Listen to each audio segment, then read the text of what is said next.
movies at last. Looks like it, Aunt Mattie. Huh. What, Dad? Hello, son. Well, daughter, how was the moving picture tonight? Lovely. Mice, that's what it was. Just a lot of mice. There wasn't anybody killed in the whole thing. No, well, then I'll stick to these. These don't talk. And that big cluck Norman Maine was in the picture tonight. Never does anything but kiss a lot of girls. Norman Maine is one of the best actors in pictures. You and your movies, that's all you think about. You shouldn't be allowed to go to him at all if you're asking me. Too bad I was so busy in the kitchen. I didn't hear anybody asking you. Hello, Granny. Hello, darling. But of course, no one ever listens to me. They do if they're within 10 miles of you. Gadding around picture shows. House all cluttered up with movie magazines. And the other day, I caught her talking to a horse with a Swedish accent. Now, sis, we're only young once, you know. Ah, Hollywood. You'd better be getting yourself a good husband and stop mooning about Hollywood. Do you know what she wants to do? She wants to go to Hollywood. I've known it all along. I've seen her making faces in the mirror and talking to herself. That's what comes of your movies. Why, what would you do if you did go to Hollywood? I'd be an actress. I would, I tell you. I've always known I could. Guys, wouldn't it be wonderful to have a movie star in the family? Oh, Miss Blodgett, may I have your autograph? You may not know it, Alec, but you're practically on your way to bed. Oh, Miss Blodgett, you're my favorite actress. Won't you tell me the secret of your success? Oh, let me alone. I asked her, what's come over you? I'll tell you what's come over her. She's just a silly little girl whose head has been turned by the movies. And the sooner she forgets the whole thing, the better off she'll be. Why will I be better off? What's wrong with wanting to get out and make something of myself? What do you do that's so much better? Just because you're satisfied to sit here all your lives, you think you can laugh at me. Well, someday you won't laugh at me. I'm going out and have a real life. I'm going to be somebody. You know, if it was spring, I'd say give her a good dose of sulfur and molasses. I thought I'd find you. Oh, stop that. Now, stop crying. That isn't going to do you a bit of good. Oh, I'm crying because Aunt Mattie and Alec make me so mad. Oh, Alec and Aunt Mattie. Fiddlesticks. They're not important. You're the only one that counts. Esther, everyone in this world who has ever dreamed about better things has been laughed at. Don't you know that? Oh, I suppose I do, But there's a difference between dreaming and doing. The dreamers just sit around and moon about how wonderful it would be if only things were different. And the years roll on and they grow old. And by they forget everything, even about their dreams. Oh, I don't want to be like that. I want to be somebody. Oh, yes. You want to be somebody. But you want it to be easy. Oh, you modern girls give me a pain. When I wanted something better, I came across those plains in a prairie schooner with your grandfather. Oh, everyone laughed at us as they did at all the other pioneers. They said this country would never be anything but a wilderness. We didn't believe that. We were going to make a new country. Besides, we wanted to see our dreams come true. Oh, Granny, it must have been wonderful. It was wonderful. But don't you think for one single minute that it was easy, Esther Blodgett. We burned in summer and we froze in winter. But we kept right on going and we didn't complain because we were doing what we wanted to do. Can you understand that? Yes, I can. Could you do it? Could you do it even if it broke your heart? Because remember, Esther, for every dream of yours you make come true, you'll pay the price in heartbreak. Oh, I know what I'm talking about. You may not believe it, but I was a young girl once. And a very pretty young girl. A lot prettier than you are. And I was in love with your grandfather.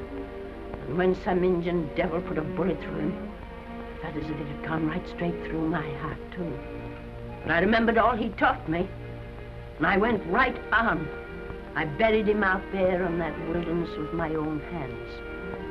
And I went right on that same day. And I kept right on going, even when your mother was born. Oh, Granny, I want to make it worthwhile.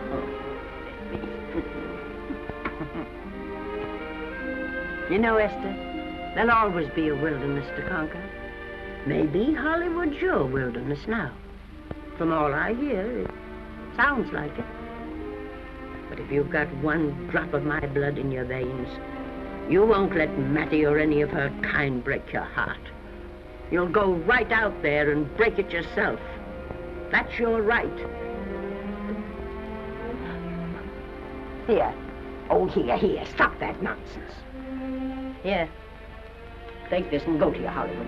Oh, I can't take your money. Well, why not? It's your savings. Well, I was only saving up for my funeral. Now I don't think I'm ever going to die. Oh, Granny, how can I ever thank you? By giving me your word of honor that you'll never tell a living soul where you got that money. I promise. Remember, if you do, I'll have you arrested for robbing me.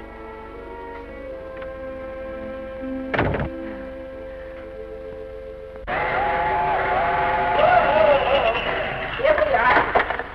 I'll help you, Granny. Oh, I can make it, dear. Oh, my, it's cold. I kissed Dad goodbye. Just a little kiss. He didn't even wake up. I bet you didn't try that on your Aunt Mattie. Oh, Aunt Mattie. Think of her face when you tell her. I am thinking about it. I've waited for that chance for 30 years. Here she is, girl. Oh, thank you, Cousin.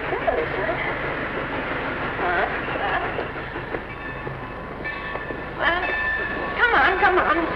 Here's your prairie schooner.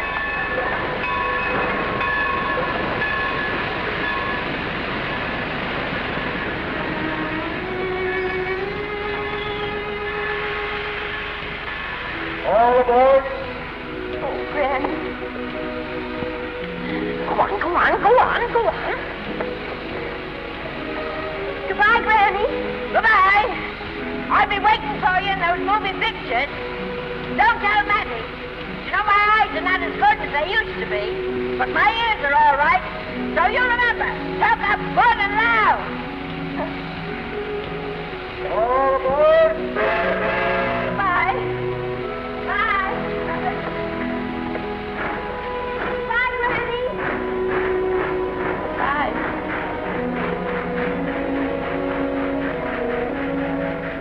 Do you want to go home now? I don't want to, but I will.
Good afternoon.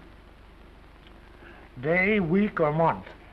Well, it's a little hard to say. You see, I'm going into the movies. Well, you better take it for a week. It'll break your jump to Beverly Hills. Are all the studios really near here? All except Gaumont British. I suppose the best way to get a job is to go straight to the studios, isn't it? Mm-hmm. I haven't any illusions, you know. I'm perfectly willing to begin with a little bit of a part, or even as an extra. $6, please, in advance. Oh.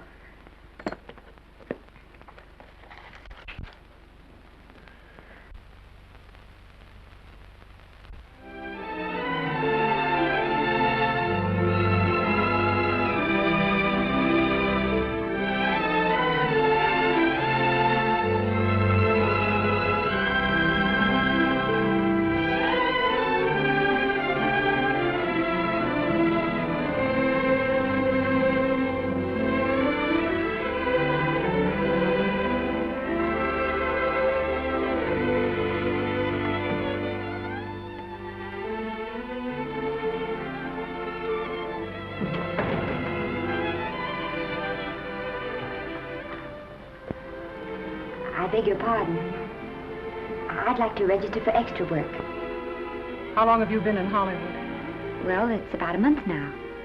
We haven't put anyone on our books for over 2 years. Come here. I'd like to show you something.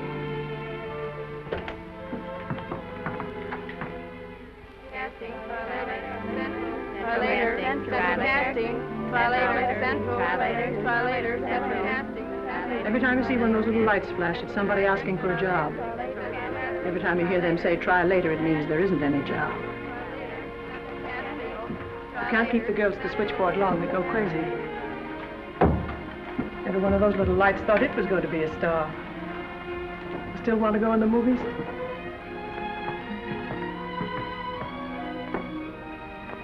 You know what your chances are? 1 in 100,000.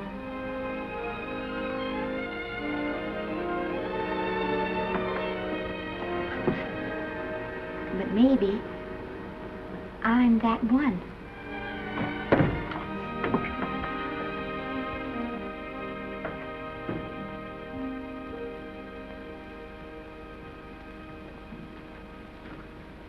Any phone calls for me, Mr. Randall? Oh, no. Jesse Lasky and Sammy Goldwyn must be writing letters instead. How's the luck today? There wasn't any.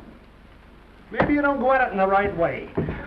Now take Danny McGuire here. He knows the ropes. Don't you, Danny? Sure, I've had him around my neck for years. Huh? What? Oh, Miss Blodgett. Danny McGuire, our new tenant. How do you do? Mr. McGuire is a big director. Oh, are you really? Oh, could you possibly use me in a picture, Mr. McGuire? Of course, I haven't had much experience, but I don't think that really matters if you're willing. And Now I really listen, feel that... lady. In the first place, I'm not a director. I'm an assistant director. In the second place, if I had any jobs to give away, I'd confer one on myself. And in the third place, you should have stayed back home in the first place.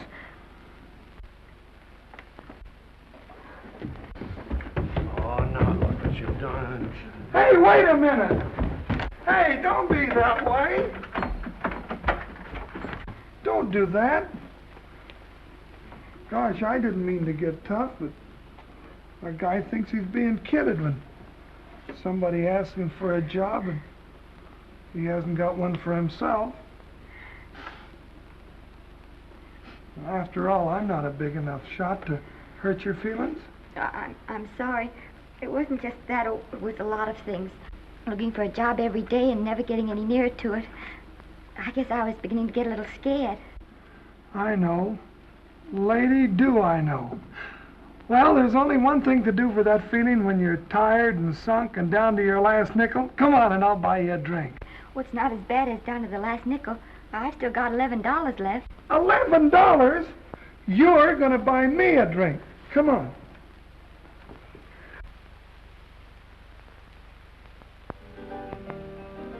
That's right, George. There's nothing like a little rum to take away that milk flavor.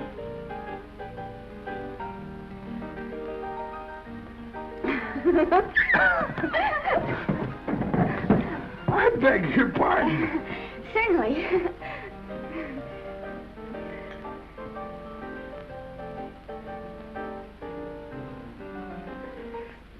And when I sign my contract, the first thing I'm going to do is see that you direct every picture I'm in. That's my pal. Of course, I'm going to be perfectly nice about it, but I'll just insist.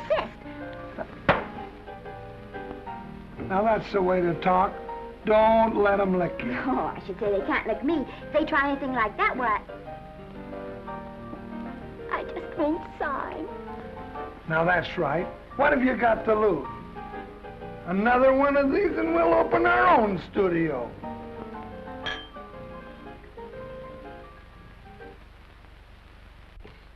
Bill rendered $24.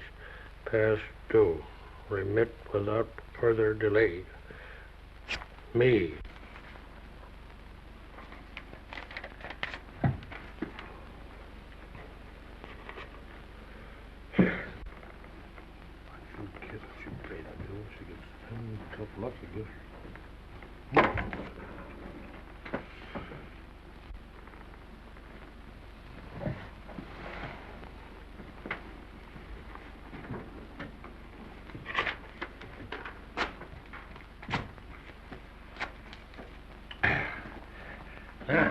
Fifth race.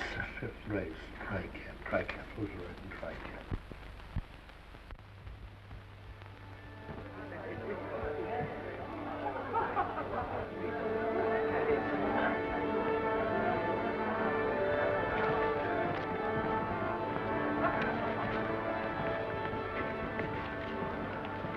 Hey, the program's going to be swell tonight. Now, you take this fella Beethoven. I'm a pushover for him. And Chopin, well, he's not so dusty either. But I kind of wish that once in a while they'd play something you could sort of go out whistling, you know, like Blood on the Saddle, Blood on. Well, there's a tune. Hey, why don't you throw your hat in the air or something, can't you? This is a celebration. My job starts tomorrow. I know it does, and I think it's swell, Danny. Gee, I wish you were in on it, too. But, oh, no, it would have to be a war picture. One of those big novelty numbers, a war picture without any beautiful women at the front. Oh, well, something will happen soon. Maybe. Why don't you go home, kid? Oh, Danny, I can't do that. I came here, and I've got to stay. Well, now, if it's on account of money, I can... Oh, thank you. You've given me enough already. Anyhow, this is no time to be worrying. This is a party. Look at all the people. Everybody in the world. Look. That's Norman Maine.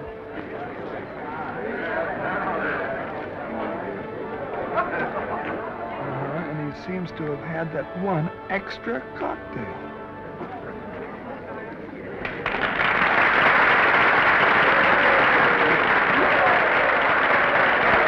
Oh, thank you. Sit down, you dope. That's for the orchestra leader.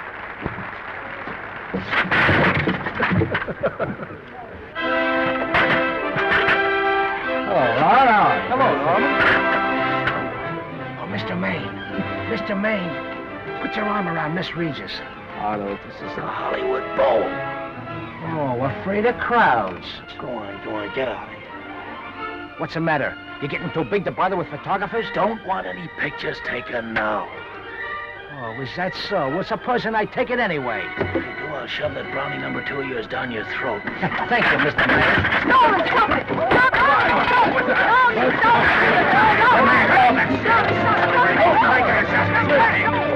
Take it easy, Mr. Mayor. Just calm down. Normie, come back and sit down. Everybody's laughing at you.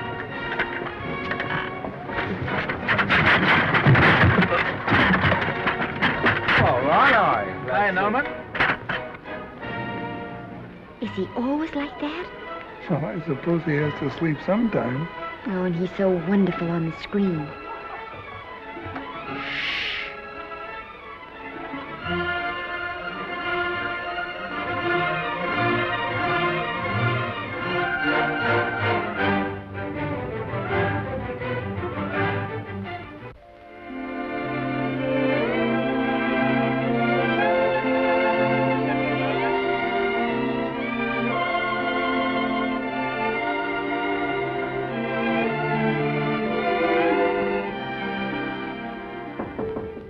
Come in. Danny. What's the matter? Well, believe it or not, I got a job for you. Danny, that's wonderful. When do I go to the studio? Well, you don't exactly go to the studio. Oh, it's on location. Well, it's not exactly on location. But of course, I haven't any makeup. Will you tell me what to get and sort of help me put it on? Well, you don't exactly need any makeup. You see, it's not really a picture job. It's being a waitress. Oh. Well, it's kind of a picture job if you look at it right. You said it was a waitress. Well, it's waitressing for Casey Burke, the big director over at our studio. He's giving a party tonight to kind of celebrate on account of finishing the picture, and he wanted me to get him an extra waitress, and it's $5. And I thought of you right away, Esther. That was awfully sweet of you, Danny. Well, there's going to be a lot of big people at Burke's house tonight, and I'll bet you there's any number of big directors, and if you're there, maybe they'll notice you. I could make them notice me. Sure you could, Esther. It's your chance. My chance. All right, Daddy, I'll do it. Oh, but I can't. I haven't got the right things to wear. To wear? Oh, here. Now, you don't think the wardrobe department's right next to my office for nothing, do you? A perfect fit.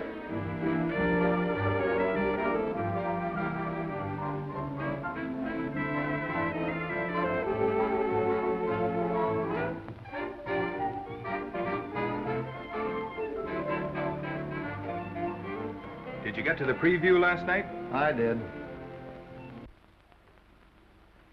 Would you like a little hors d'oeuvre? They are very nice. Oh, thanks. Well, what did you think of the picture? They should have saved it for Thanksgiving. What a turkey.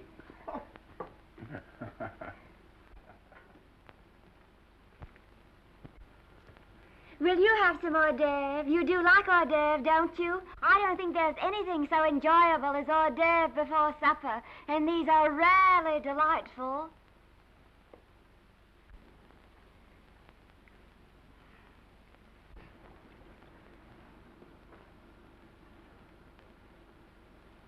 And at the finish, the kid turns around and sings the lullaby to its mother. Pardon the big voice, but would you like a little hors d'oeuvre? They say they're the best in town. Don't tell me. I know. Mae West. That's a great twist. But where are you going to find a 2-month-old baby that can sing? Hello, Oliver. Oh, hello, Casey. If you want to fire me now, wait till you see the picture. I'm not a director anymore. I'm a male nurse. What's the matter with the picture? A guy by the name of Norman Maine. His work is beginning to interfere with his drinking. Oliver, don't tell me I'm to direct his next picture, too. Mm-hmm. You were my favorite producer. Now, wait a minute. You just go right on with your directing. I'll take care of these stars. I know how to handle them. I had a serious talk with Norman after that Hollywood boat occurrence, and you don't have to worry any more about his behavior. Excuse me, Mr. Niles. Mr. Libby of your publicity department is on the telephone. He says it's most important, sir. It's about Mr. Maine. Thank you. Oh, it's probably just some little thing. Of course, Oliver. I'll turn on the radio and see if they've called out the National Guard yet.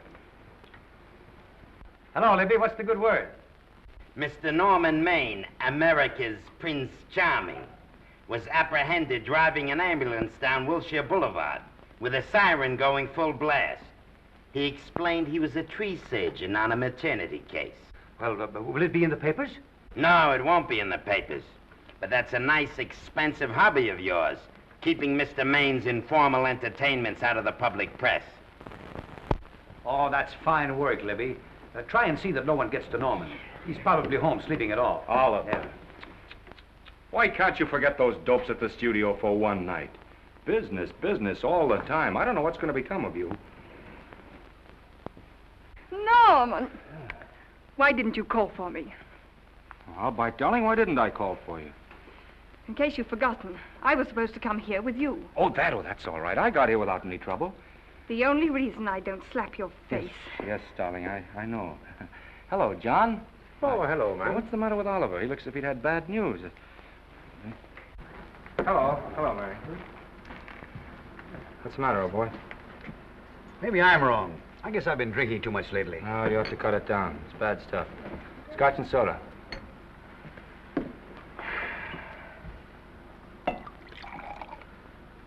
Come on. The word, you know, is pronounced when. Bad dialogue, Oliver. I'd rather not watch this. You know best. Soda. Thank you. Oh. Go ahead and say it. I've got it coming to me. Don't make it tougher on me, Norman. I don't want to stand here and preach, but take a look at my side of it. I'm trying to make pictures with you. I know. Costs are going up and the grosses are going down. No, it isn't that. I've made lots of money with you, and I can afford to take a loss. But I hate to see you going the way of so many others. Why don't you get Lloyd's to insure you against me? You can't get insurance against a man forgetting who he is. You're a great star, Norman, but there's nobody so big that he can afford to have people refuse to work with him. Who doesn't want to work with me? You... Quiet. Listen, I know plenty of people who do. Yes, and so do I. But your real friends can't stand seeing you start to fall apart. What do you mean by that? The first signs are always the same. Not being able to remember your lines.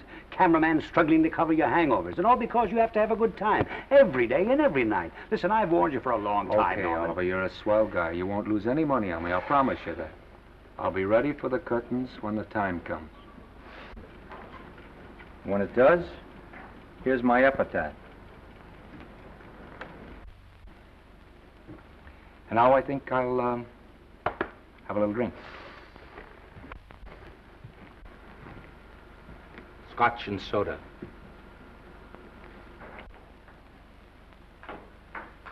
Scotch and soda. Oh.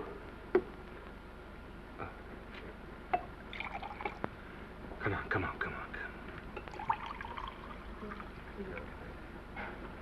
A little soda? Caviar? No, thank you. Yes, pardon me. Ah, lovely. No, I mean the caviar. Mm-hmm.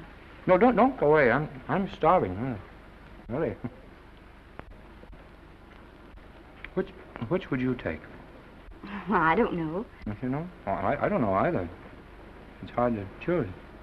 Well, I think I'll take caviar. Mr. Maine doesn't care for any more. Do you know me? No. No, Normie doesn't care for any more. I think I shall get very drunk indeed.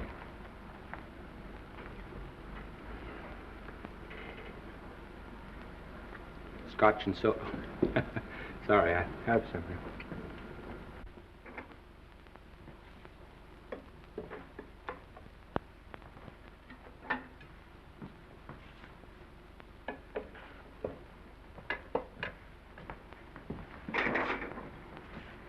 Oh. Mind if I help?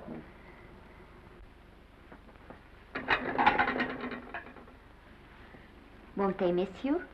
Oh, no. They'll just look under the table, and when they see I'm not there, they'll forget the whole matter. Hey,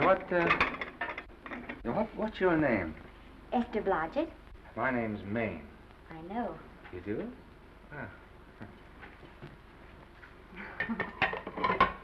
What's so funny? I was just thinking about all your fans and how surprised they'd be to see you here helping me put plates away. Oh, they don't know my finer side. They'd be pretty envious of me, meeting you this way in person. Oh, how do you do?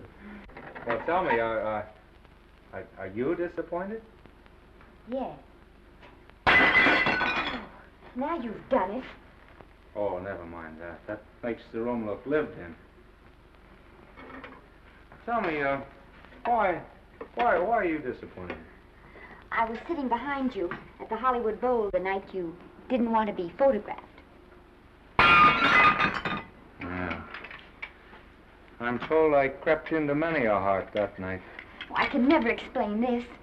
You know, you have very pretty hair. You better get out of here. And a sensitive mouth. And a charming little Precisely why are you here instead of with the rest of the guests? I'm just trying to be helpful. I see. Are you sure there's no other attraction? Well, it might be that my old mania for putting plates away is coming back on me. It's rather odd. I always know where I can find you if there's a pretty girl around. It's not only odd, it's embarrassing. You're being deliberately insulting, Norman. I put up with this for long enough. Dear, don't lose your temper. Remember, we must try to keep the voice low. I know you'll excuse us if we go on with our work.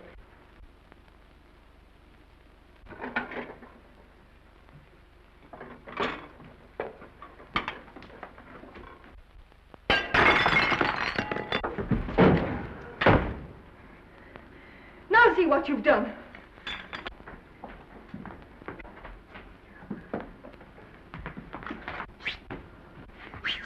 Come here. Help me up. Are you hurt? No more than usual. Come on, the wolves are on us. We gotta get out of here. Oh, I can't. The dishes aren't finished. Oh, yes, they are.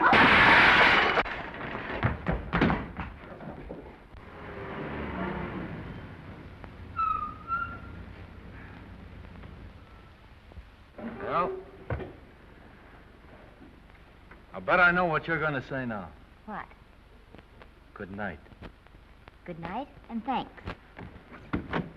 Hey, wait a minute. Hey, you realize that all I found out about you was that you were foolish enough to want to go into pictures? But why is it foolish? Look at you. Yeah, that's what I mean. No, I'd rather like to go into this matter a little more thoroughly. Oh, that's awfully nice of you. So why don't we go on up to my place and talk it over? Oh, no. Thank you very much, but I really must say good night. Good night. But you're not angry. No. I'm hungry. Well, why don't you go and get something to eat? Good night, Miss Blodgett. Good night, Mr. Maine. Wait a minute. Peter, the least I can do is to see you to your door. Will I see you again? I hope so. Has anyone ever told you that you're lovely? Well, now you know. Thank you.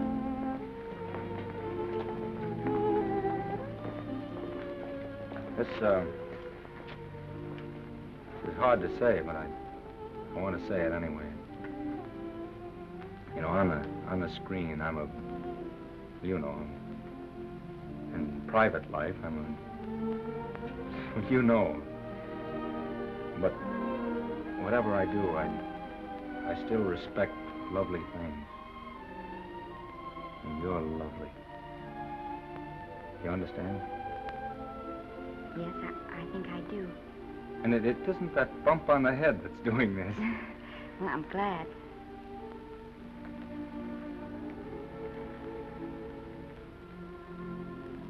Good night.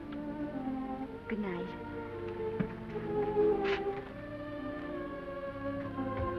Hey! Do you mind if I take just one more look?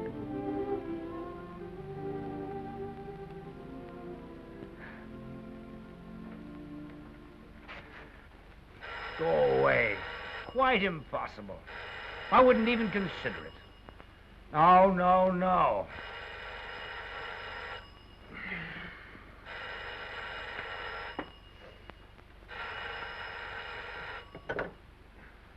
Hello? Who is it? Who? Norman? What have you done now? You're not in jail, are you? Oh.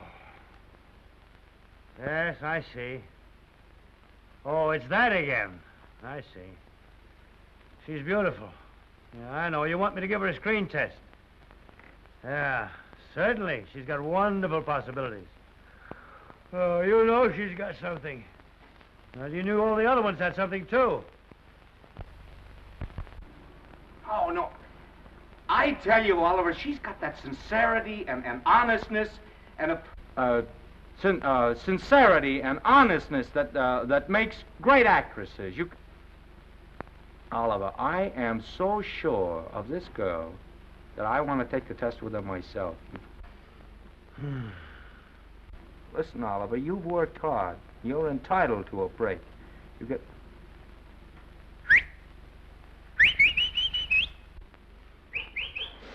Yes, I heard you. Anything. Yes. Yes. Oliver, look, you try to get a little sleep now, old man. Right. All right, boy. Good night. Let's go. Now tell us.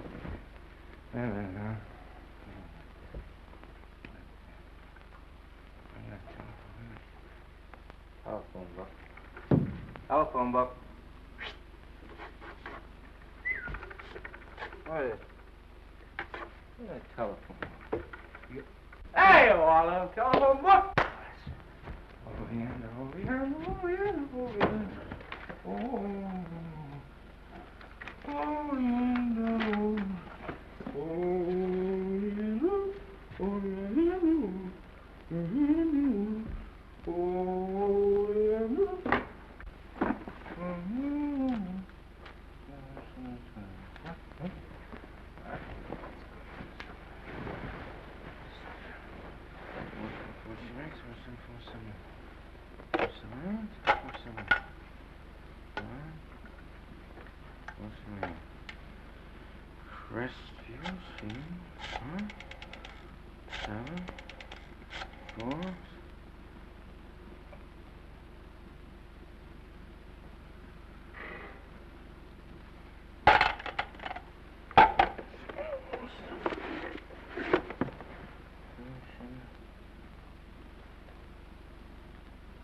Yes?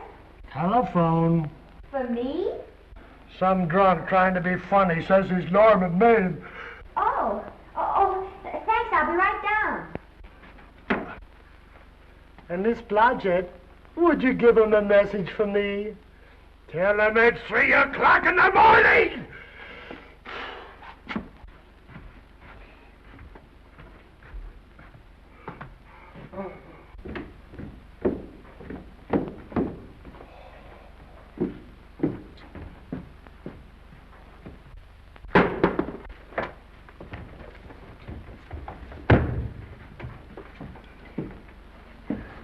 Hello? What?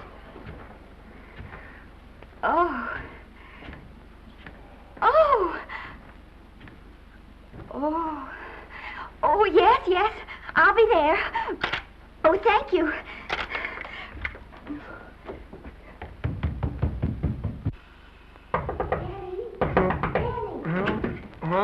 Daddy, what do you think? I'm going to take a test tomorrow, and Norman Main's helping me do it. I'm taking one, too. Garble's assisting me.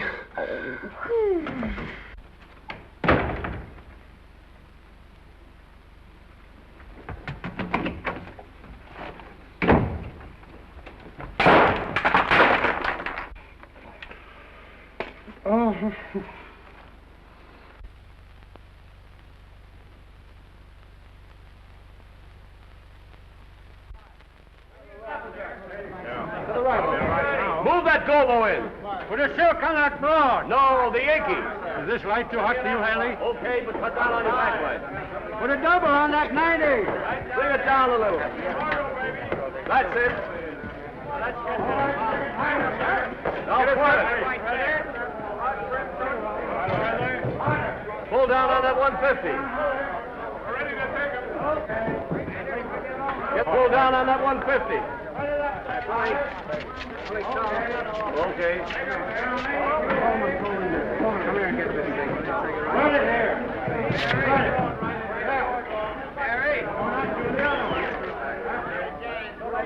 Bring me an apple box. Listen, gentlemen, please, if you don't mind. This is just a test. Ready, Mr. Burke? All ready, Mr. Burke. Ready, Mr. Burke? Ready now, Mr. Burke. All ready, Mr. Burke? Ready now, Mr. Burke. All ready, Mr. Burke? We're ready, Mr. Burke. All right, let's take it. Quiet! Quiet! Quiet! Quiet! Ready, Norman? Yeah. You ready, Miss, what's your name? You'll soon know your name, Esther. The whole world's going to know it. But I'm so scared. Maybe I better not try it today. Oh, come on, now don't be foolish. They all had to go through this. Harlow, Lombard, Myrna Loy, and now Esther Blodgett. All right. I'm ready. This is the take. Roll 'em. Quiet. Dave!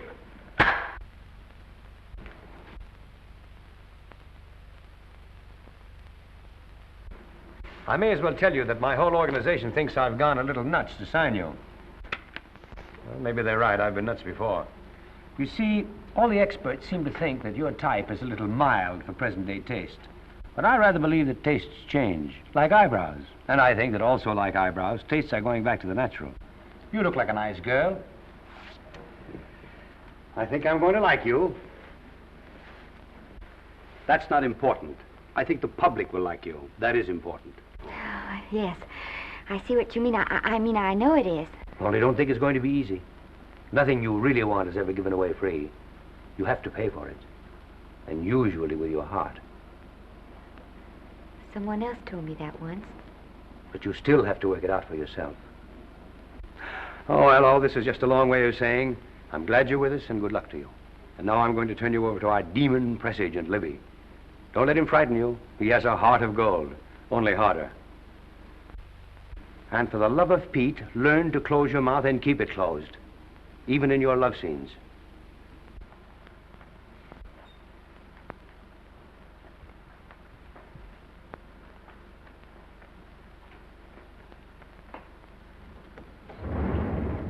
Are you a Russian? No, I was born in Fillmore, North Dakota. Oh, no. First saw light of day in a mountain cabin, a trapper's hut, high up in the Rockies. Go on. Well, I always wanted to be an actress. Dreamed of footlights as Lonely Kitty. Are you sure there's no Russian in your family? Positive. That's a shame. Well, what does your father do? He's a farmer. Social registerite father. Fed up with hypocrisies of 400, sought wilderness for consolation. There amidst the mountain flowers, he raised another blossom. His lovely little daughter. What's your name? Esther Victoria Blodgett.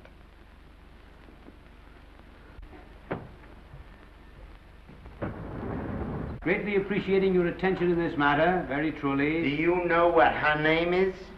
Esther Victoria Blodgett. Hey, we'll have to do something about that right away. Esther Victoria Blodgett. Well, that Blodgett's definitely out. Let's see, Esther Victoria, Vicky. How about Vicky? Oh, I think that's terribly cute. Let's see, Vicky. Vicky what? Vicky, pronounced Vicky. See, Esther, Besta, Sesta, Desta, Festa.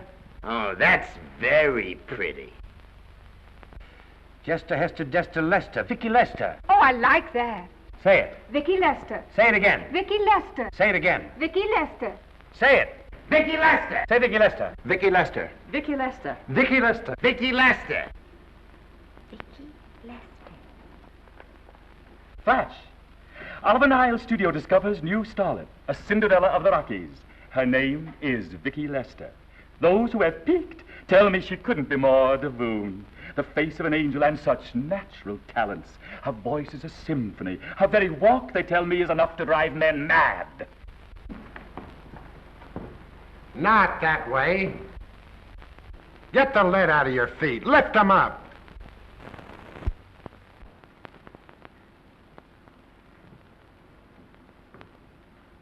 That's better.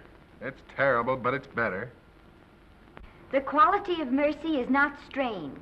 It droppeth as the gentle rain from heaven. Cease. Through the mouth, my child, through the mouth. The nose is for smelling roses. Proceed. Does she have to look surprised all the time?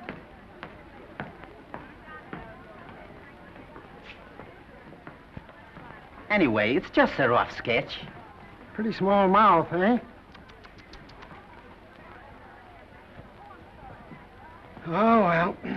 Give her that Crawford smear.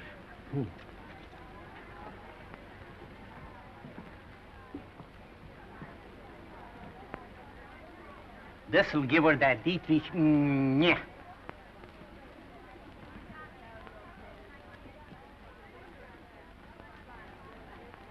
We're on the wrong track. She still looks surprised.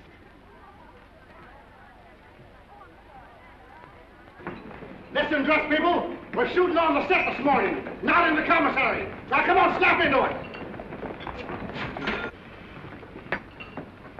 Acme Trucking Company? No. Mr. Smith is not in.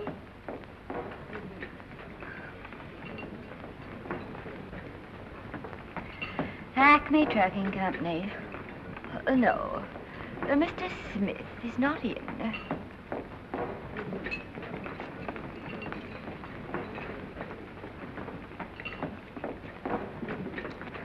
Good morning. What can I bring you, Mr. Maine? That just shows how long you've been here. Neighbor, bless you. How soon are you and I going to be married, huh? I don't know. You'll have to ask my mother.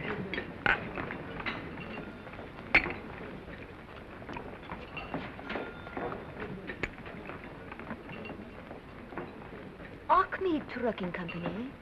No, Mr. Smythe is not in. Acme Trucking Company? No, Mr. Smith is not in. Acme? No, Smith ain't in.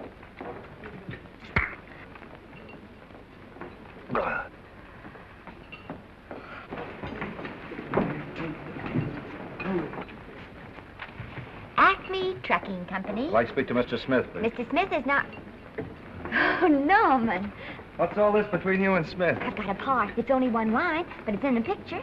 So it's ambition that made you break that date with me last night. Well, I had to be here so early this morning, and So did I. I had to stay up all night to make it. you've started your picture, haven't you? No, we're still in the testing stage. You can't seem to get the right girl for the lead. Gee, you'd think with all the girls there are that... Yeah, I know, but this one's got to be different. She's got to be little and cute and sweet and intelligent. It'll blow me down. What? Will close my tired old eyes. What is it? Hold everything. Come on. Come on.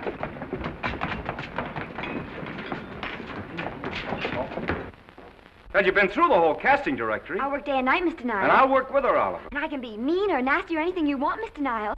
If she clicks, Oliver, you've got a star overnight. Okay.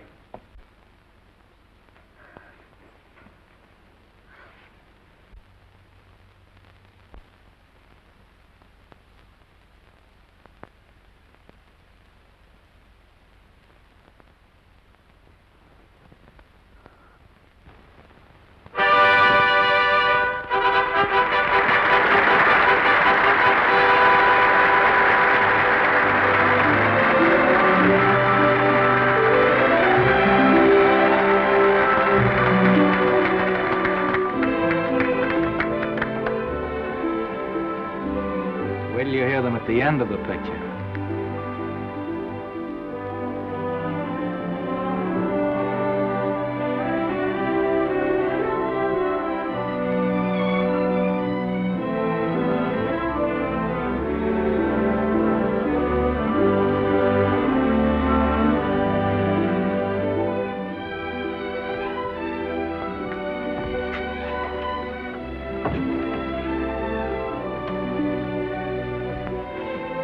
Do you think we were noticed? By no one. They're much too busy playing at croquet.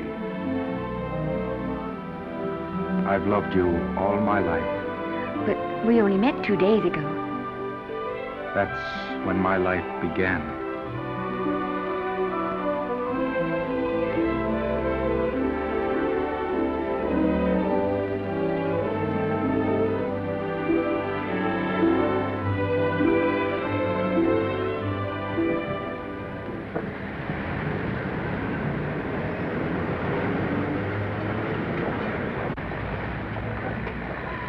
she cute? You know, I think she's the same type I am, don't you? I think she's sweet. Well, it's Vicky Lester's picture, all right.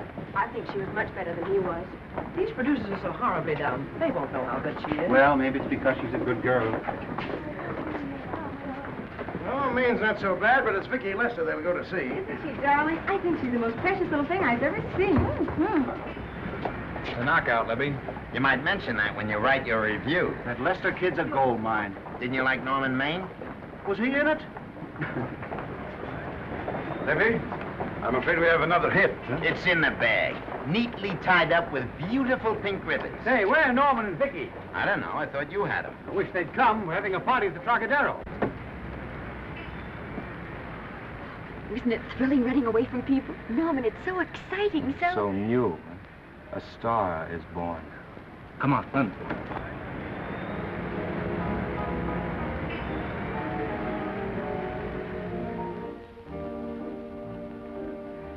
It's wonderful, isn't it?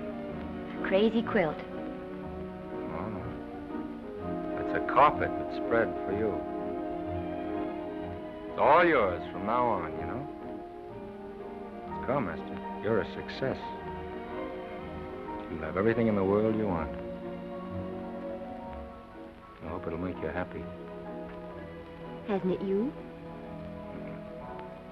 But then there was one thing I never had.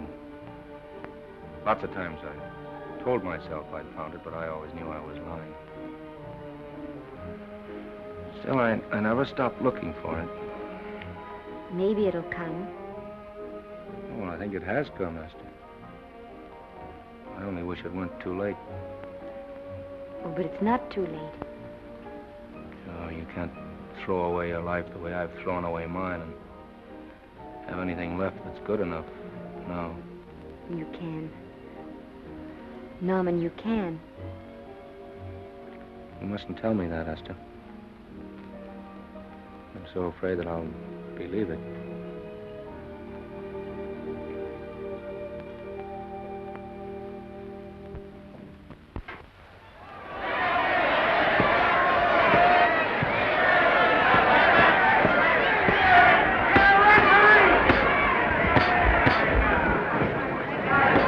Gotcha. Shoot your right. Swell, isn't it? Lovely. What's gotcha again? Can't you hear me, gotcha? Shoot your right.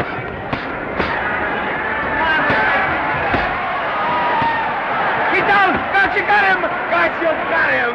He did, didn't he? Yeah, but he'll be up, though. You like it? Sure I do. You like me? Sure I do.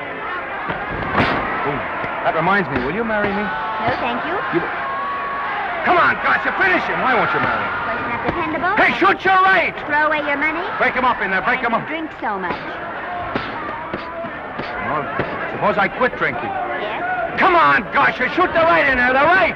Suppose I save my money. Yes? There he goes. Let him have it. Suppose I became absolutely dependable on all occasions. Yes?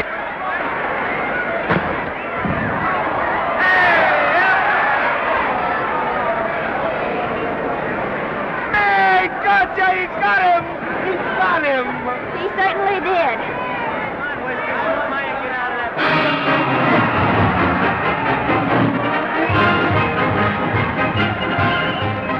Gee, that's a beautiful fight. Norman. What, dear? Falls after me if I said I'd marry you? No, certainly not. I was just supposing.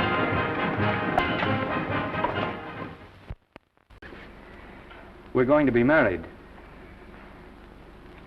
Guess I didn't read that line right. I'll try it again. We are going to be married. Both of us. Yeah, to each other. What do you think of that? Well, when? Where? Well, we thought we'd elope in the conventional manner. What's the matter? It's trying to decide whether it's good for the studio. Is it? It is. And bless you, my children. When's it going to happen? Oh, we thought we'd just sneak out sometime. We're not telling anyone but you. Listen to this. The screen's ideal romance blossomed into breathtaking reality today when Vicky Lester and Norman Maine, America's dream lovers, slipped quietly through the portals of holy matrimony. How does it sound? Horrible. But you see, we're going to elope. Sure you are. It'll be the biggest elopement this town ever saw. We'll get a tie-up with the Army, have you escorted all the way down to Yuma by 20 of their new bombing planes. Is he going with us?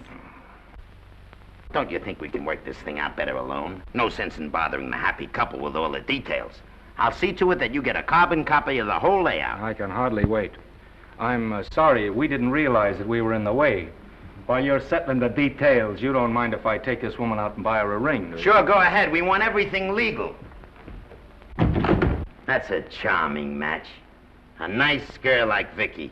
And public nuisance #1. Now, wait a minute, Libby. Norman's all right. And if you'll pardon my pointing, Vicky's business is her own. It doesn't require any comments. I wasn't making any comments. I just said it was a rotten shame. So go ahead and plan the elopement. Oh, that elopement stuff is out. You can't get any scope in that. We're going to have a wedding. Where'll we have it? Customary place, I believe, is a church. Nah, it's been done. This has got to be something big. The beach. I can visualize it. The bridesmaids in bathing suits. 20,000 Santa Monica school children spelling out the word love. It's a novelty, but is it big enough? Why not the city hall? A police escort of every motorcycle cop in town. Sirens screaming, confetti pouring out of buildings like the Lindbergh reception in New York, only on a big scale. What's the matter? Isn't it big enough? And now if any man can show just cause why these two may not be lawfully joined together, let him now speak, or else hereafter forever hold his peace. Do you, Alfred Henkel, take this woman as your lawful wedded wife? Will you love, comfort, honor, and keep her in sickness and health as long as you both shall live? I will. Do you, I beg your pardon. Do you, Esther Blodgett, take this man as your lawful wedded husband? Will you obey, serve, love, honor, and keep him in sickness and health as long as you both shall live? I will. Place the ring on her finger. Hurry, please. Now, by virtues of the power invested in me as Justice of the Peace of San Bardo Township, County of Los Angeles, I pronounce you man and wife.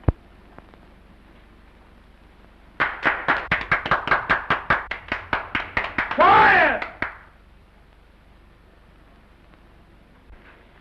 And now I must exercise my prerogative of office.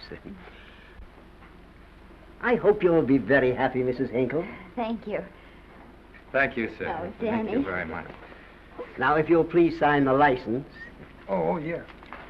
You know, Mrs. Hinkle, I can't help but believe I've seen you somewhere before. Oh, really? Well, I believe this is the first time I've ever been in San Bardo. You know, your face is familiar, too, Really? Mr. Hinkle. There you are, sir. Thank you very much. Oh, thank you, sir. Thank you. Goodbye. Goodbye. See you again. Yes, goodbye. No, I don't mean I'll see. Oh. Yeah, I think you got by with it. But it was close. That JP was just beginning to remember where he'd seen us. Well, anyway, we got away from Libby. Hello, Toots. If you will be kind enough to glance between my shoulder blades, Mr. and Mrs. Henkel, you will find there a knife buried to the hilt. On the handle are your initials. Lovely to have seen you, Libby. Hold him, Hold him, Danny.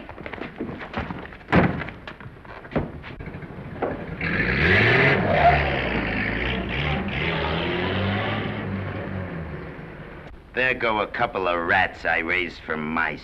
Well, they got a right to get married, haven't they? I haven't got any right to double-cross the public, and I haven't done it yet. Hey! People versus Porky Washington, who is charged with violating Section 600. Young man, you're in contempt of court. Operator, get me the Los Angeles Tribune. I've a good mind to put you under arrest. Wait till I make the score. You wait, too. Tribune, give me the city desk. Johnny, this is Matt Libby. I got a flash for you. Norman Maine and Vicky Lester were married at 2:30 this afternoon. Vicky Lester? Court recess.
Wahoo!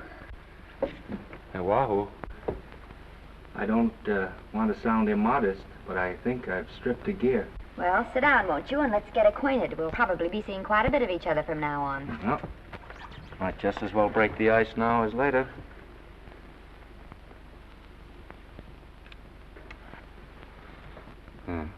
Now we're old friends. Say, have I got time for a shower before dinner? Plenty, if you can find the shower. I never can remember where that thing is. Does it pull out or slide under? Here, I think I can find it. No, it's the linen closet. Here it is. Nice work. Oh, half the time those things are just luck. I'll see if I can disinfect this steak.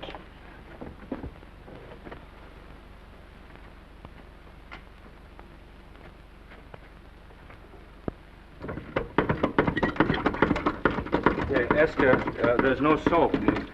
Here. Thank you. Oh, and Esther. Yes, dear? I'll need a washcloth. Oh. How are you fixed for cigarettes? And you know I never smoke underwater. Hey, what do I do to make this thing work? Pull that gadget at the top and pray for rain. Well, I can't reach it. I can't get my hands up. If you've gone in there with your arms down, you'll never get your bath. Unless you're a contortionist. Yeah, well, I'm not a contortionist, and don't throw that up to me now. You knew it when you married me.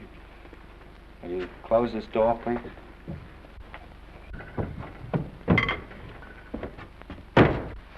Thank you.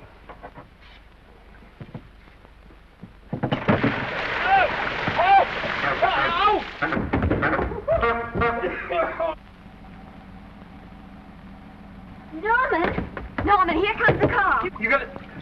Huh? Here, quick. Quick what? Quick, go out and stop them and ask for help. Oh, I'll catch cold. Oh, you'll get warm again. Yeah, I don't. Oh, dear, they'll recognize me. Now, if you keep your face down, go on. There may not be another car for a week. Well, howdy, partner. Howdy. Stuck? Yeah, how'd you guess it? Can you get us some help? Well, I reckon not. You know, it's a long way to town. We're pretty busy down at the place. Well, I got to get out of here. I've got my wife with me. Doesn't she like the country? No, and we're short of food. There's a lot of game in them woods. You know, well, my wife can't shoot. Well, you're sure up against it. Sorry I can't do anything for you. Well, wait, listen, I'll be frank with you. I'm Norman Maine. Who? Norman Maine. Well, my name's Judd Baker. Glad to have met you. Well, so long. Hey, wait a minute. Listen, you don't... So you're Norman Maine.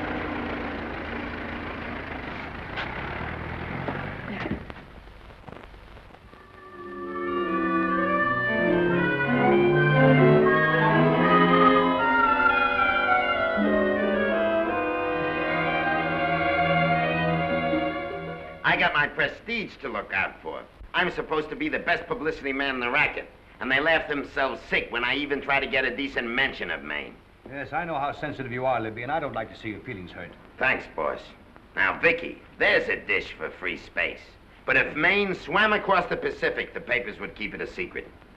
Well, the exhibitors don't like him, the critics don't like him, the public don't like him, and I don't like him. Who likes him?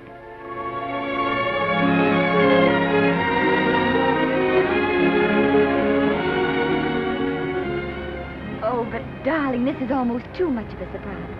And there I was in my touching innocence, thinking we were going to live at the beach house. Oh, we'll still keep the place at Malibu. But this is special. This is our castle. It used to be in the air, you know? Well, we'll never use any ugly words like contracts and pictures and careers. When we come in those gates, we'll check the studio outside. Come on, I got another little surprise for you.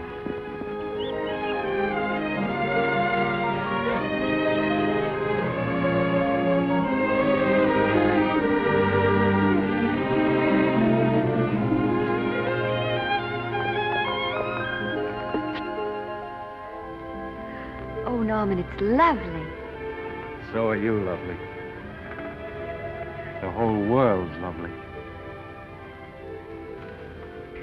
Hey, hold it!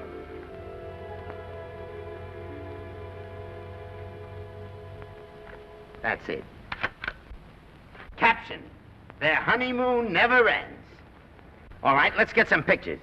Now, if the bride will sit here and the groom stand behind her, we'll have something unique. Now let's go after something different. You sit down and she'll stand up. Pretty radical, isn't it? Yeah, but in a nice way. Okay, Otto, fire. Caption, their honeymoon begins anew. Ah, the producer. Caption, their honeymoon ceases abruptly. Hello, Oliver, glad to see you. No, I'm glad you're back. Thank you. Vicky, how well you're looking. Hello, Oliver. Am I interrupting? Yes, thank you. Just want a couple more pictures. That's enough of both of them. What they're asking for is exclusives of Miss Lester. Alone. Oh, I see. Well, come on, Oliver, let you and me get exclusive. See you later, Vicky. Oh, don't worry, Otto. My camera smashing days are over. They ain't your only days that are over. Oh, hold that, Miss Lester.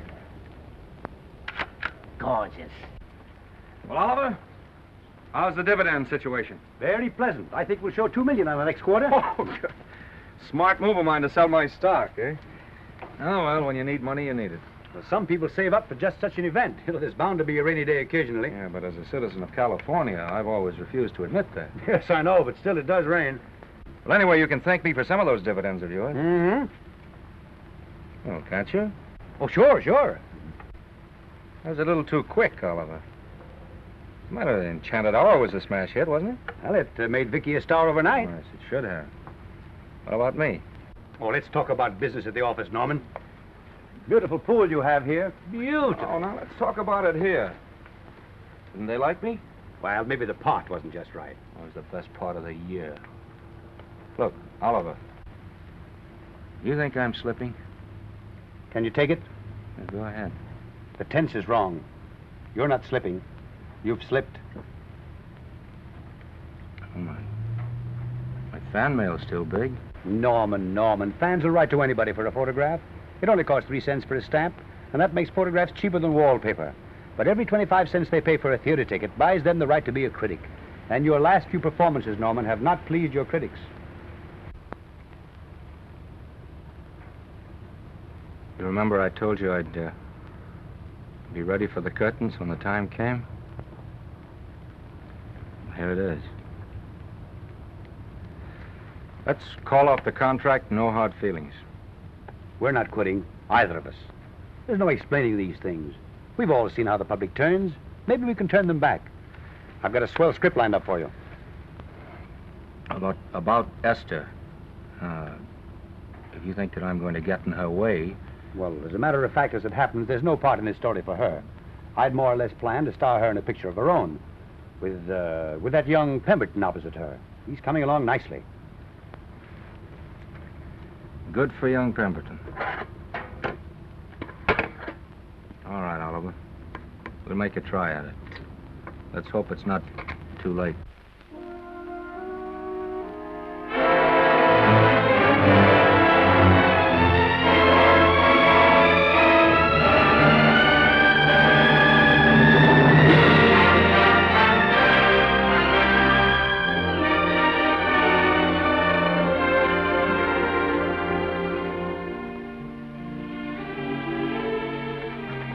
No argument.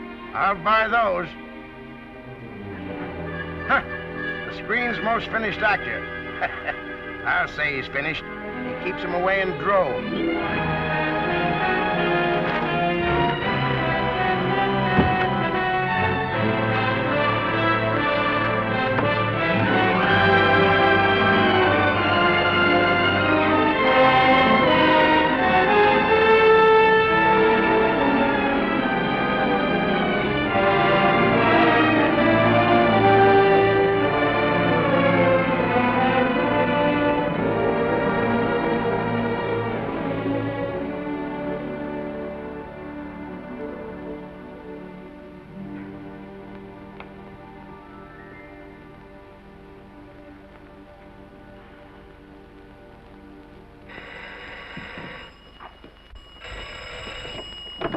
Hello?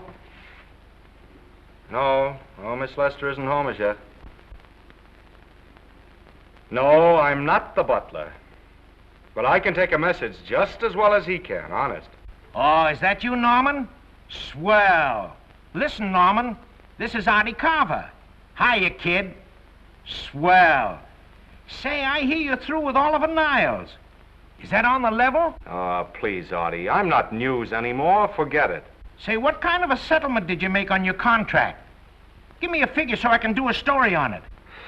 There was no money involved. We just called it quits. Okay, I'll fill in my own figure. Say, by the way, I've been trying to get an interview with Vicky for 2 weeks, but she's always busy. How about you giving an old pal a break by speaking to her for me? Sure, I'll ask her.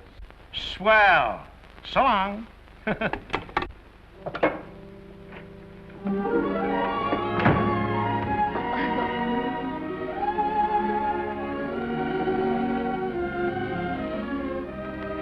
I didn't mean to be late, darling, but Casey wanted All right.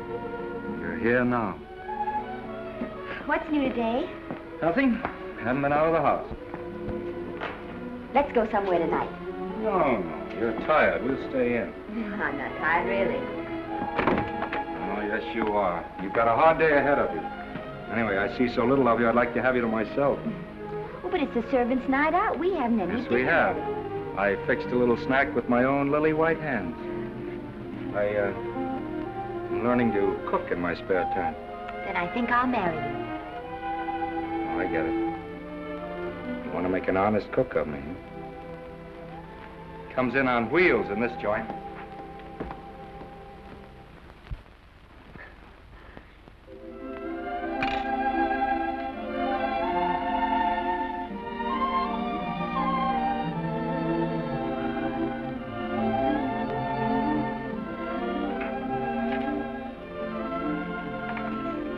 Yeah? How's it look? Wonderful. Huh? That's what I thought. Now then, don't be formal, just pitch in. Yeah?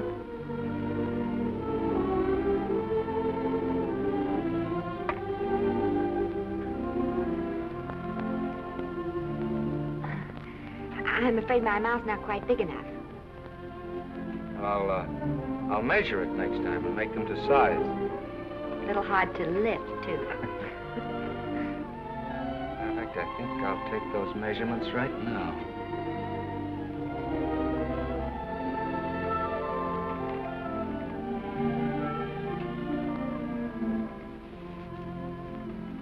And that's what I wait for. All day. That's why I rush home without even changing my costume.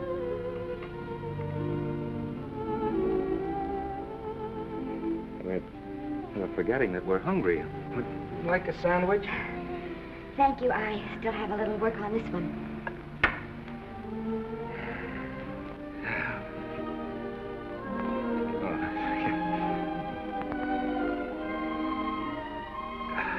Norman, will you unhook my dress? I can't breathe. Mm-hmm. And all the time I thought it was the kiss that made you breathless. A lot of hooks, hmm? Uh-huh. Why don't you have a zipper? That's a good idea. You got it? Oh, yes.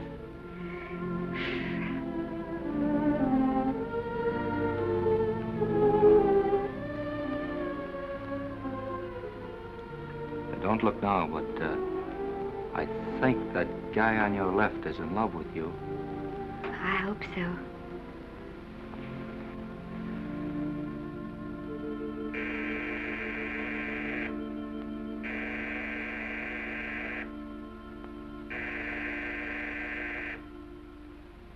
It's the doorbell. Is it? Maybe they'll go away. Oh, I never do at a time like this. You... Here. Just a minute, dear. I'll be right back.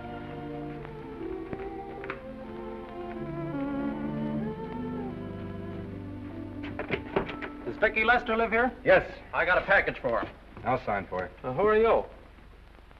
I'm her husband. Oh, sure. Sign right here, Mr. Lester.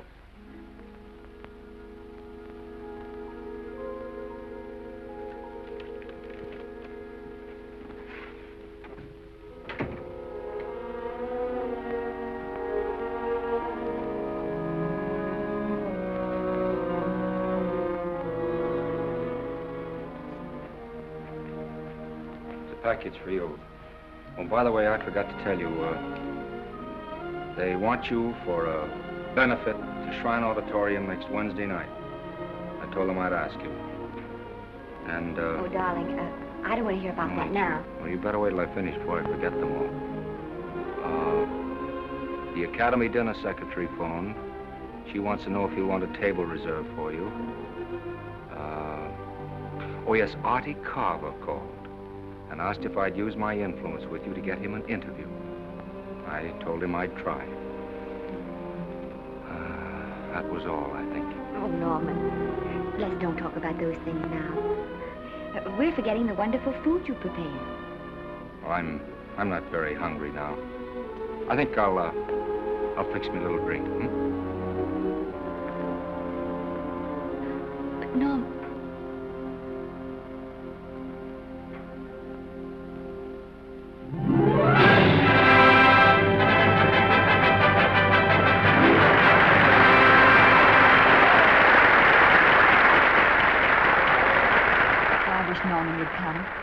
Stop worrying. And think how nice that statuette's going to look on your mantelpiece. Do you suppose anything's happened to him? But of course not. He's just been held up in traffic. You think about that statuette. And now we arrive at the climax of the annual dinner of the Academy of Motion Picture Arts and Sciences, the highest award within our power to bestow. We have already applauded with our hearts as well as our hands, while awards have been given those gentlemen who during the past year have rendered distinguished service to the motion picture industry. We now pay honor to the ladies, or rather to one lady. We offer to her the Academy Award for the finest performance of the past year. She has already had the world's acclaim, but this is the tribute of her fellow workers, the men and women of this industry. It is not only my pleasure, but my privilege to present this award to the actress who created the unforgettable Anna in Dream Without End, Miss Vicki Lester.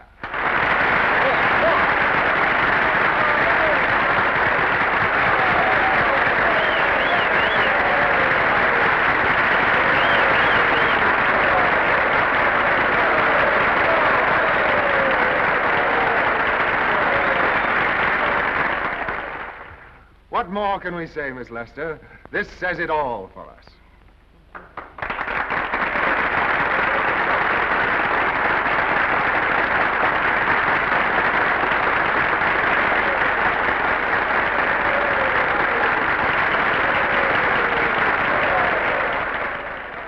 Ladies and gentlemen, when something like this happens to you, and you try to tell how you feel about it, you find that out of all the words in the world, there are only two that really mean anything. Thank you.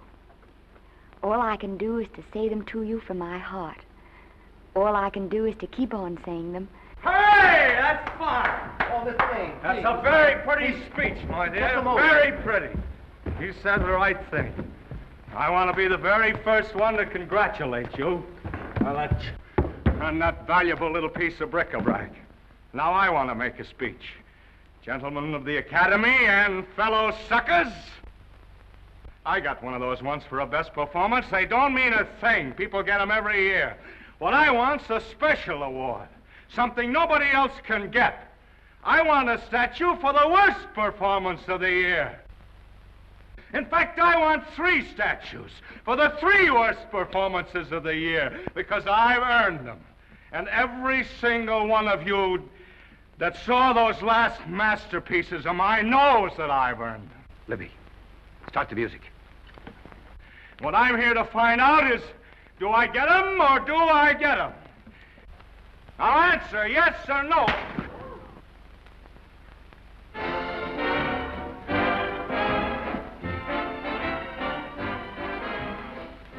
Norman, darling, let's go and sit down.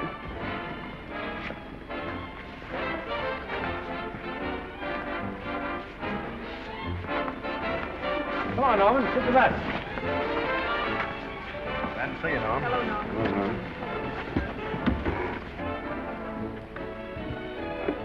Well, Norman, how are you? Hi, Oliver. My dear, do let me congratulate you. You must be terribly proud and happy tonight. Thank you.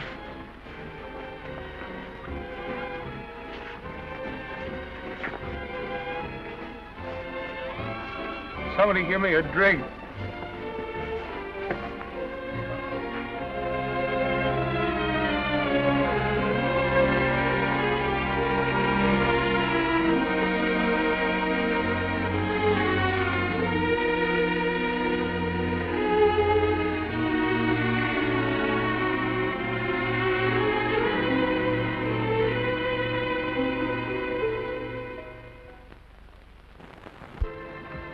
Oliver, it's nice of you to come to my dressing room. Vicky, how are you? I've missed you. Everyone's missed you. Have a nice trip. Well, a 3-month tour of the theater circuit scarcely comes under the head of pleasure. But the way they're screaming for your pictures all over the country. Miss Lester, if I may talk shop, you are a knockout. Thank you. It's good to hear that. You've been crying. A little. How's Norman?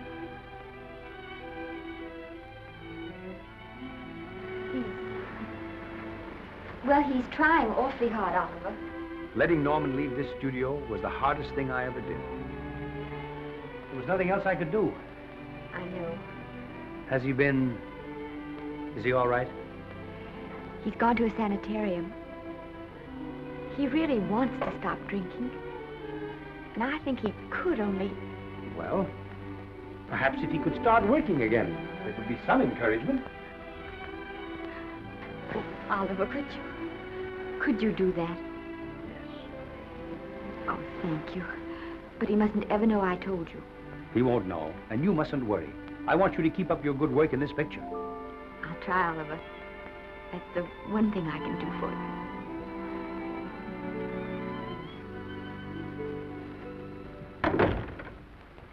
If you'll just sit here, Mr. Niles, I'll have Mr. Maine brought down. Thank you. Brought down.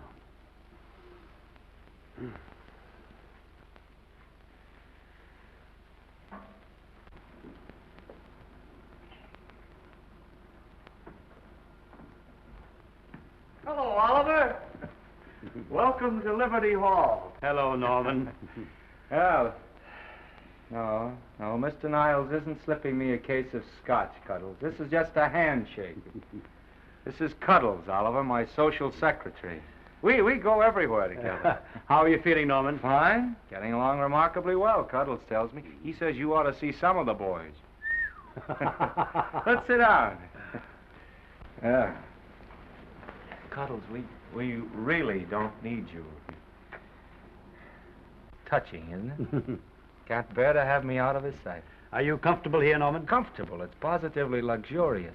They even have iron bars in the windows to keep out the draft. How much longer are you going to be here? Oh, well, I'm really cured now. I'm just staying on for an extra week or two to get in good shape, you know.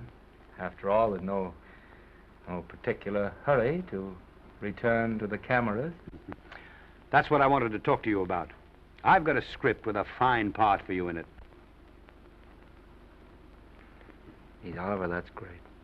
That's great. Who plays opposite me?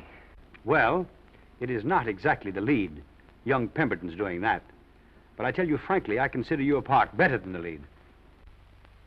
Oh, I see. It's better than the lead. Well, of course, it isn't terribly long. But it's one of those parts that makes an impression on you. They'll be thinking about you all through the picture. Mm-hmm. Well, the thing is, Oliver, I'm pretty well set at another studio. I'm not at liberty at the moment to tell you which one. You know yourself how those things are. Of course. But it's a big picture. It's one of the biggest of the year. Mm-hmm. And the part. Every actor in Hollywood would give his teeth to play it. See. Well, that's fine, Norman. Naturally, that will tie you up for a while. But we won't get to this picture for some time. And perhaps, if you want to consider it for later on, well, we'll be... I'll tell you, Oliver, you'd better not count on me. See, I've got several pictures lined up after this one. Then they're talking to me about England. You know, they're doing some very interesting things over there, you know. Mm-hmm. Hey. What is it, Cuddle? Speak right out. We all love you. Your dinner. Oh, yeah, we dine at 5:30 here. Makes the nights longer. Well, goodbye, Norman. I'm glad to see you getting along so well. Be out in no time. I'll have to introduce myself all over to a lot of people. They won't know me when I'm not drinking. Goodbye. Bye, Norman. Thanks for dropping in. Yeah. Well, Cuddles? Alone at last, eh?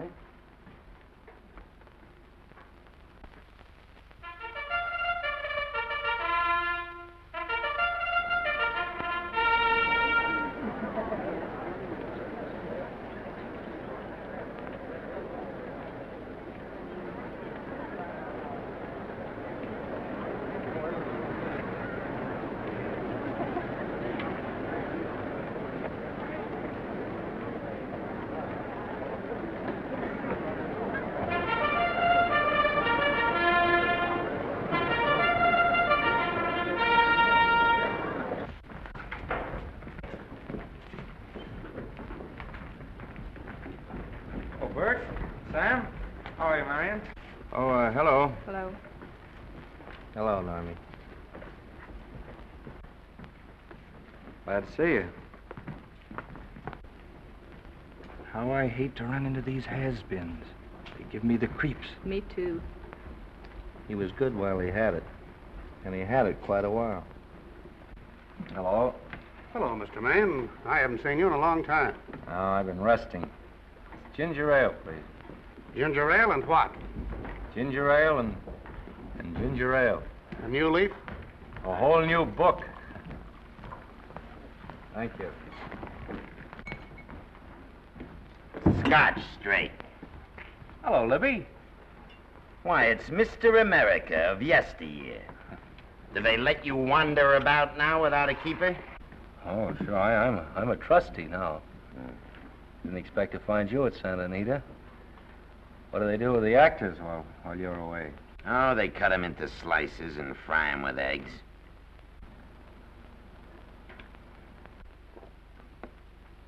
I suppose you'll be here all the time, now that you've retired from the hurly-burly of the silver screen. Well, we're living down in Malibu now, and pretty lonesome with Esther away working all day. Well, I wouldn't squawk about that if I were you. It's nice to have somebody in the family making a living. Oh, wait a minute, Louie. I don't want to forget that we're friends. Friends, my eye. Say, listen, I got you out of jams because I had to. It was my job, not because I was your friend. I don't like you, and I never have liked you. Nothing made me happier than to see all those cute little pranks of yours finally catch up with you and land you on your celebrated face. Where do you work, Libby? Always wait till they're down, then kick 'em. I don't feel sorry for you. You've fixed yourself nice and comfortable. You can live off your wife now. She'll buy you drinks and put up with you even though nobody else will. We're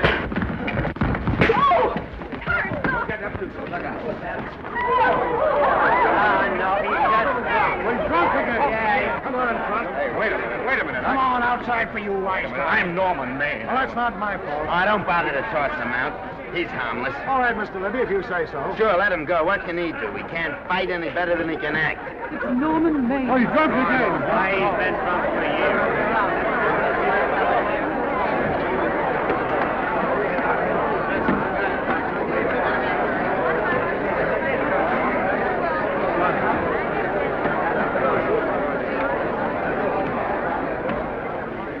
Give me a scotch. Double. Leave the bottle here.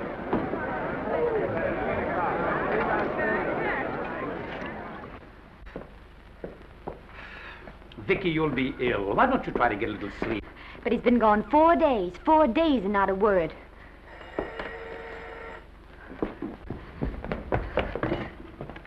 Oliver, I can't. I just can't. Hello? No, this is Oliver Niles speaking. What? Where? Thank you. What is it? Nothing, nothing. Oliver, tell me. He's in the night court. He's been arrested on a drunk charge. Now, he's all right. He isn't hurt. I'm going right down and get him out. I'm going with you. Vicky, it isn't any place for you, and if it gets in the papers, What do there'll I be... care about the papers? I'm going with you.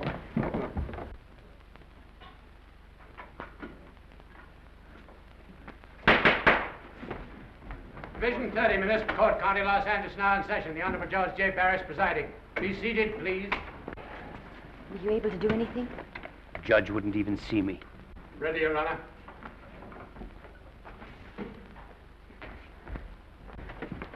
I want to advise you that you're entitled to be represented by counsel, to be confronted by the witnesses that may testify against you, to compel witnesses to attend on your behalf to a public and speedy trial by the court or by a jury, and the right to be admitted to bail. Call the first 5. Gregory, Bales, Kane, Rodriguez, Johnson. Come on, boys, step in. Go ahead. Move along.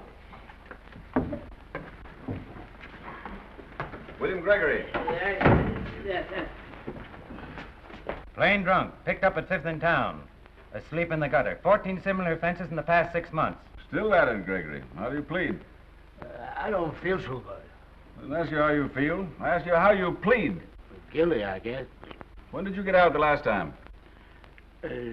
Just before Christmas. Well, I'm sorry you'll have to miss New Year's, but you'll be out in time for Washington's birthday, 60 days. Milton Rails. Plain drunk, picked up on Brooklyn Avenue, given treatment at receiving hospital, then removed to jail. How old are you, Rails? 17, sir. Did you take a good look at those men in the cell with you last night? Yes, sir. And have you taken a good look at yourself this morning? Oh, no, sir. I suggest that you do. $5 or 2 days. Sentence suspended. Oh, Judge, Alfred Henkel, more commonly known as Norman Maine. Drunk and disorderly. Cracked car into tree at Sunset and Coronado. Evidently been drinking for days. Resisted arrest and injured one of the arresting officers. How do you plead? Guilty. You're Norman Maine, the actor, aren't you? You've come pretty low, haven't you? There isn't a man here who's had the advantages you've had. Look what you've done with them. You're nothing but an irresponsible drunk, driving about the streets with the power to inflict death or injury on innocent people.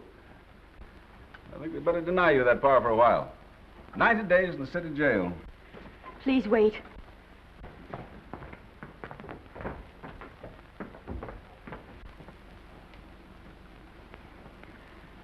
I'm his wife. Yes, I recognize you, Miss Lester. Please, Judge. I promise you this won't happen again. I'll be responsible for him. If you just won't send him there. You realize that this man, when drunk, is obviously a menace to public safety?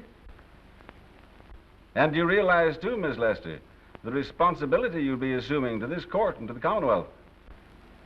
I do. Sentence suspended. Prisoner remanded to custody wife. Thank you. You can get him at the jail entrance, madam. Jose Rodriguez. Plain drunk, picked up at 1st and Main, 2nd offense. How do you plead? I think I'm guilty, Your Honor. 60 days.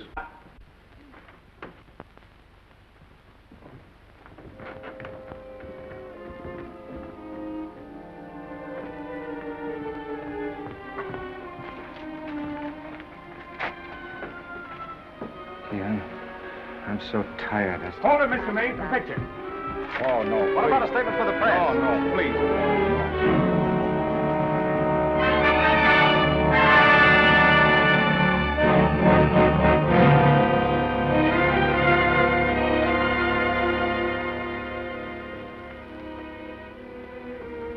He's still asleep. He's been asleep nearly all day. It's the best thing for him. It's awful to see this happen to someone you love. And know in your heart that it can't get any better. I only know that all I can do now is stay with him and try to help him. So will I. And between us, we'll take care of him. You're very fond of him, aren't you, Oliver? Well, I'm very fond of both of them. Then I know you'll understand what I have to tell you. And after what happened last night, I think you already know what it is. I can't do any more pictures. I'm going away for good with Norman. But you can't do that, Vicky. You're at the very peak of your success, and you've worked so hard to achieve it. That's what's been wrong. Oh, I've thought it all out. Maybe if I hadn't been away from him so much, last night and what went before, it wouldn't have happened. Oh, I know it's too late to think about that now, but it may not be too late to go away with him and start over somewhere. It's your life you're giving up, Vicky. so I can try to give Norman back his. Can you honestly tell me I'm wrong to do it? No, Vicky. I cannot honestly tell you that. Then there'll be no more Vicky Lester.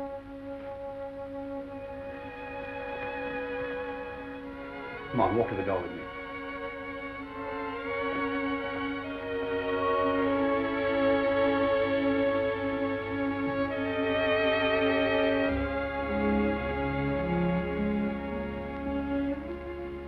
Goodbye, Vicky Lester. You were a grand girl. Good luck, Mrs. Norman Maine.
Darling, this is Maine coming in to apologize again. I'm sorry, dear, but it isn't you. What other troubles have you got? None. I was just playing a scene with myself. Now look, I'm just coming out of the jitters and you're just going into them. This is a swell household. Isn't it? I'll tell you what we'll do. I'll promise to brace up if you'll go on the wagon. I guess I have been drinking too much. You know what I'm going to do? I'm going to be an athlete. You mean with great big muscles and everything? Well, roughly speaking. Gonna join the YMCA? It costs too much. I'm going wading out in our front yard. Now? Sure. Would you like me to go with you? Sure, if you'd like to. No, me. I don't think I will. It might spoil this beautiful, natural wave. Yeah, I guess that's right. But, darling, look, could you have a hot toddy, some hot soup for me when I come back? Some hot soup? Yeah. And I'll make some of those nice sandwiches. Norman, do you have to?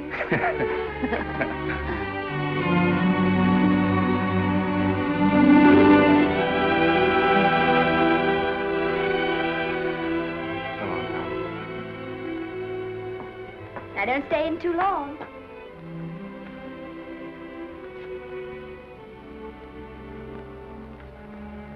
Hey! You mind if I take just one more look?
first drink of water he had in 20 years. And then he had to get it by accident. Pardon me. How do you wire congratulations to the Pacific Ocean?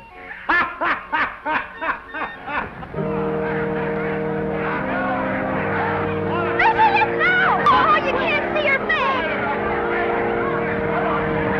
Hello, Vicky.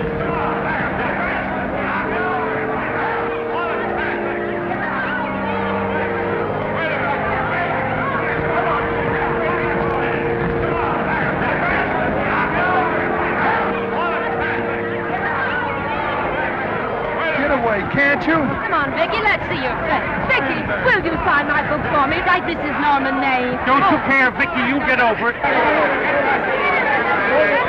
Stand back, can't you? Don't you cry, dearie. He wasn't so much.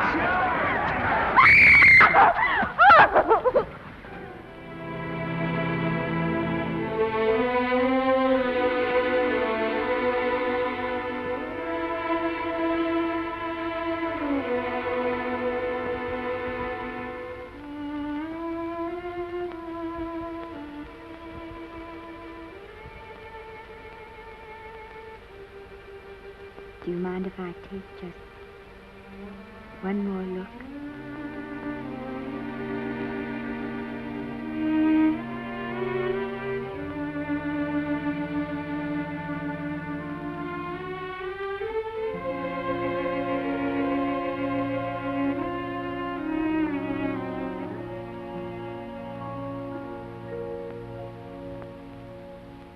Here are the paychecks for the servants' graves. You'll find a very nice bonus in each one. Miss Lester asked me to thank you for your kindness and service. If there's anything I can do for the little lady, I should be glad to do it. She would appreciate your attending to the closing of the Beverly Hills house. Put down those trunks.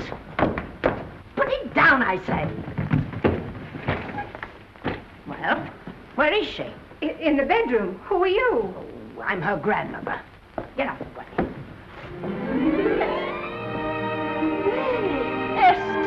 Granny, darling.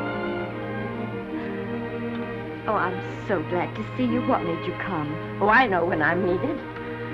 Now get out of here. Go on, get out of here, all of you. I want to talk to my granddaughter alone.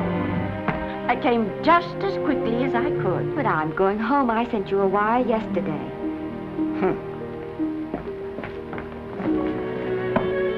Sit down. Is it true that you're going to quit the movies? I never want to hear them again. What are you running away from, little girl? I'm not running away. It's just that I can't go on. My heart isn't in it anymore. Once I told you, if you get what you want, you have to give your heart in exchange. And you said you were willing. Do you remember? I remember. It seems to me that you got more than you bargained for. More fame, more success, even more personal happiness. Maybe more unhappiness. But you did make a bargain. And now you're whining over it. I don't think I'd feel so very proud of myself if I were you, Esther. I'm not, Granny. But my mind's made up. Oh, and I'm sorry I gave you the money to come out here. It was just waste. Oh, but Granny... I was proud of you, Esther. I was proud to be the grandmother of Vicky Lester. It gave me something to live for. Now I haven't anything. I know. Oh, I want to be strong, but I can't go on. I can't. You must. Tragedy is a test of courage. If you can meet it bravely, it will leave you bigger than it found you. If not, then you'll have to live all your life with a coward. Because no matter where you may run, you can never run away from yourself. I never knew Norman Maine. He wrote me a very sweet letter when you were married. He said you told him how much I meant to you. And I know just how much you must have meant to him. You know, Esther, I can't believe that wherever he is, he can be very happy, knowing that his death broke the spirit of the little girl he praised me so highly for raising. And I can't believe that he can be very proud, knowing that all his great love did for you was to make you a quitter. The car is ready, Miss Lester. We'll have to go now to make the train.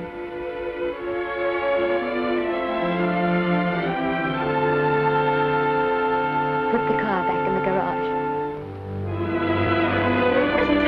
Granny,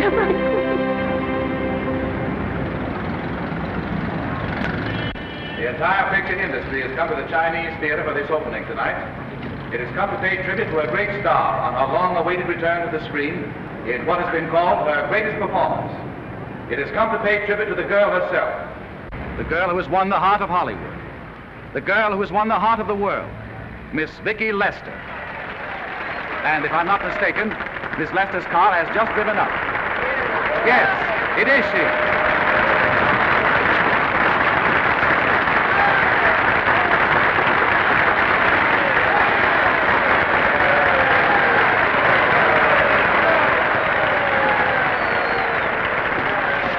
This doesn't scare you too much. I scare very slowly, young man. Big smile, folks, please.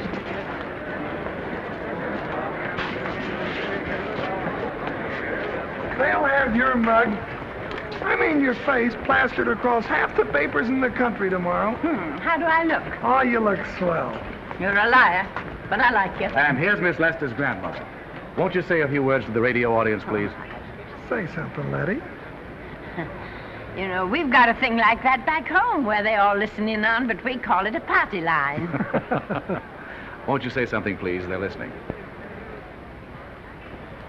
Maybe some of you people listening in dream about coming to Hollywood.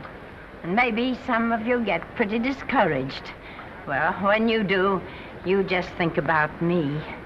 It took me over 60 years to get here, but here I am. And here I mean to stay. Thank you very much.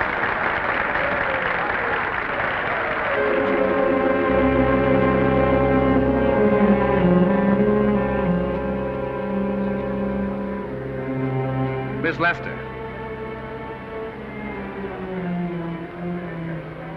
This microphone is on an international hookup. Throughout the world, your fans are hoping that you'll say a few words to them.